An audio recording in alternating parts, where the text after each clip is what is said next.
Here is going to discuss how to be a tank. I'm going to now link from YouTube onto Discord my channel so that you can be watching it as I do so. As you can see my screen and yours at the same time if you have your phone out.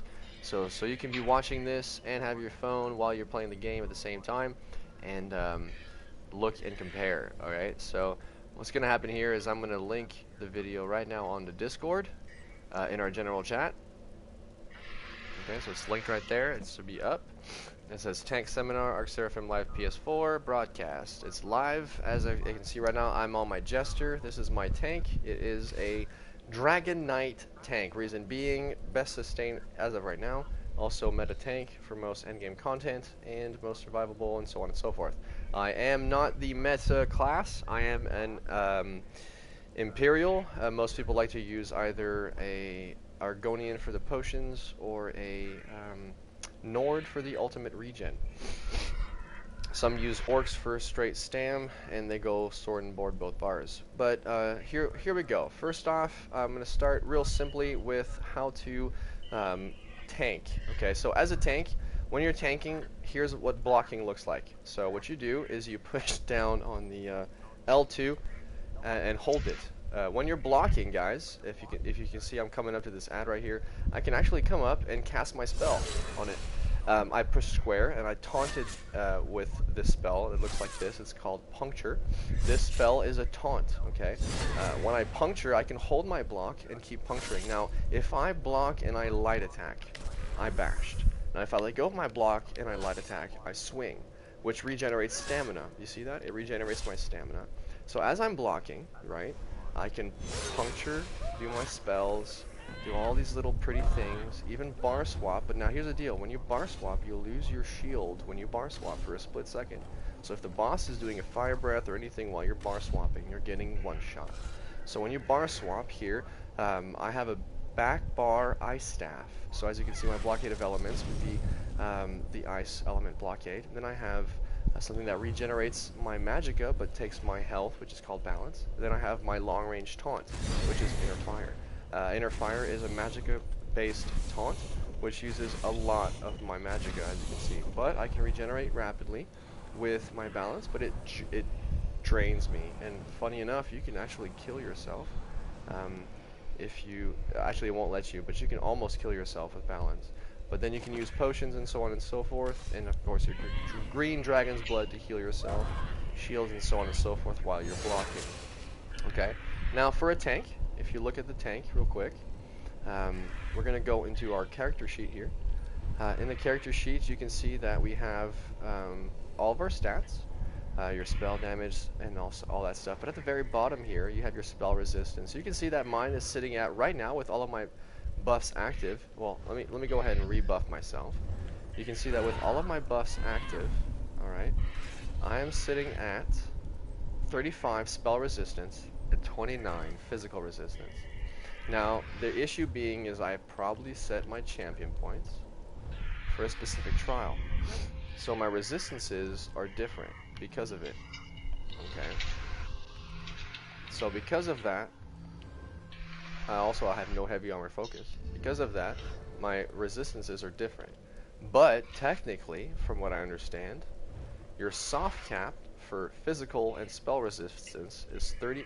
Sorry, the soft cap, which means when you're not buffed or anything like that, like I am right now, without my spells active, you want to be at 31.5 on both physical and spell resistance.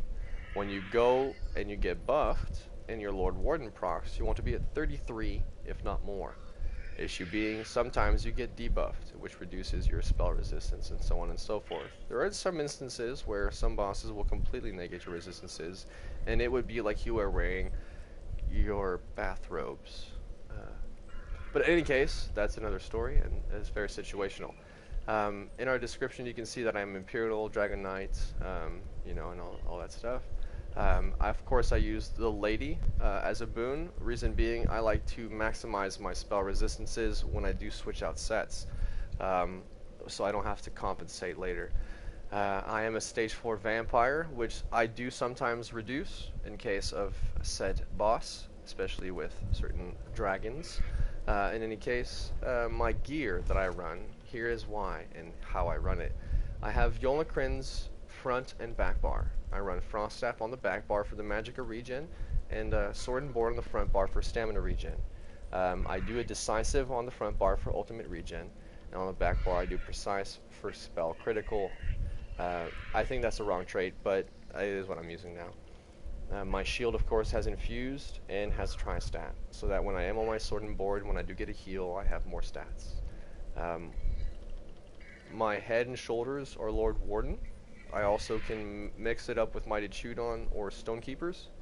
They are not golded out and do not have the right traits and so on and so forth, but they do function in format and content. For my gear, instead of using Leeching, which is a very selfish set, I use Resilient Yokita for the fact that when I block, it deals damage to multiple enemies instead of one.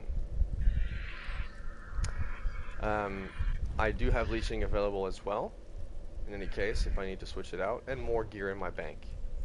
But the ones that I run with are these. Now when it comes to your skill points and your skills, your two only taunts, actually I think there's 3 taunts, well technically 4. I think there's one for dual wield, right? There's one for sword and shield, there's one for Undaunted, which is your inner fire, and then one with your ice staff, which is a heavy attack with your passives in your ice staff. So here we have piercing armor, which you can see when you have it morphed gives minor breach, which is very useful for the group. I also like to use heroic slash, which you gain more ultimate and then minor maim. My heals and my shields are all on this side of my bar. I have Green Dragon's Blood as a heal, which gives me minor fortitude and endurance, as well as minor survivability and heals me. Then I have my Ignis Shields, which is spammable for the group, that shields myself and others as well, and gives them minor mending. Then I use Absorb Missile for Magicka damage incoming, especially when there's fire or so on and so forth, which reduces the Magicka damage I take. As one ultimate, I prefer Magma Shell because when I do pop it, I don't die. Some like to use the Sword and Shield ultimate, which is not on this tune. It basically lets you block at no cost, so you can get reses in the process. On my back bar, of course, I'll use Aggressive Warhorn as an ultimate for increased damage. I'll have Unrelying Grip, my chains, or I'll switch it out with Choking Talons, which will root them. I sometimes use here Sanguine Altar for lifesteal, but I can also switch that out with other things such as Ash Cloud, or I've done Ellie Drain on my tank before, so you can do that as well. Then of course you're going to need to have a long range taunt, which is your Inner Rage or Inner Fire, to get your taunt. And then I use Balance from the Mages Guild, which gives me all of my Magicka back that I need at a cost of my health. But as long as you're getting healed and you're not dying, you can use it. It does give you something very nice, which is you gain Major Resolve for 25 seconds, but you get 50% less heals for 4 seconds. So it's kind of like for 4 seconds you're going to suck, but after that you're Gucci. Of course, your Blockade of Frost, because of your Ice Staff, they become immobilized for 4 seconds, which you should be using in conglomeration with a healer with a Lightning Staff, or a Sork in the group with a Lightning Staff, and then of course your Fire Blockade in addition. For passives, you're going to want to have all your passives, which I don't, in any case, have all of my passives, but it's not always required depending on what you're running. Of course, Ardent Flame is more of a DPS, Draconic Power is for your tank, and Earth and Heart if you're a Dragon Knight, and then you'll have your Destruction Staff passives. You'll definitely want to have Tri-Focused, and I believe Ancient Knowledge, which gives you your Ice Staff. Your Ice Taunt. Yeah, your Ice Taunt, and so on and so forth. Heavy Armor Focus is very important. Heavy Armor passives are very important. You can get some in Light and Medium if you're wearing a Light and Heavy shoulder and head. But in most cases, you're going to want to run all Heavy for your resistances. Fighters Guild, of course, Banish the Wicked, Undaunted, you'll want your Enrage and Sanguine. Some people, Assault is your aggressive. Some people like to run on their tank, their support, and they run Barrier. That unlocks when you finish your PvP skill line, which is a little harder to get, but it's kind of nice situationally. Your passives, of course, for your racial. And then for your alchemy, you're definitely going to want to get medicinal use if you can afford it. After getting your alchemy to 50, which will make your potions last even longer. Basically, if you have it maxed out, your potion cooldown will be longer than the cooldown of your potion. So when you use it, it lasts longer than it takes to use another one. So you'll never run out, which is why it's really good. Other than that, that concludes the skills and so on and so forth, and your gear. For your champion points, let's discuss that a little bit. So depending on what sets you're using, you're going to want some Warlord in your green, reducing the cost of break free. Also Tenacity, which increases your magicka and stamina regeneration for fully heavy attacks. Now keep in mind, folks, that you have to bring it up to the next percent and have at least a point percentage to it for it to take effect. If not, it will be reduced to the lower percentage. So as you can see, I have 24.2 4, and then over here I have 10.15. Shadow Ward is really important for a tank. The cost of block reduction is important, as well as tumbling for when you need to dodge roll out. And as a tank in the blue tree, you want to put 100 points in blessed, which means that when you heal yourself, you heal a lot, and it helps you survive a lot. Other than that, you can put things such as Physical Weapon Expert, and then Master at Arms for the direct damage. Also, Precise Strikes for your critical damage and critical healing with stamina abilities. When you come to the red tree, this is crucial and varies depending on the fight and content and group composition. You'll have Ironclad at 81 in most cases, so that you can have the maximum cap on reduction for direct damage.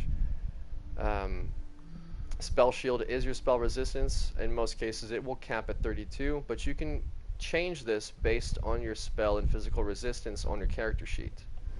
Okay, Hardy here, Elemental Defender, and Thick-Skinned, these are percentages. They do not reflect on your character sheet. You kind of have to do the math on your own. But in most cases, depending on the fight, if there is no poison or disease or direct damage, and it's all magicka, then you need to take everything out of Hardy and put it in Elemental Defender and Spell Shield, for example. In some cases, like certain trials, you'll take everything out of Hardy, and so on and so forth. Some do Thick Skin, where you reduce the damage from overtime effects, which some bosses don't have any. So you take everything out of Thick Skin, put it in Hardy Ellie, and then Spell Shield Ironclad. Most people at 810 will put 11 points or 32, depending on the content, in Quick Recovery, which will allow them to heal themselves more or receive more heals. This is huge. You receive more heals, which means everything you get from yourself or anyone is increased. With that, you can heal more and receive more heals and survive more. But if you're low CP, this is more likely to be put into either Hardy, Ellie, Thick-Skinned, Spell, or Iron, which will mitigate the damage even further than you would recover from a heal, because a one-shot will kill you more than you can heal through. Other than that, that concludes the champion point tree. I believe I just blue screen, folks, and let me just call it right now. I will see y'all in a little bit.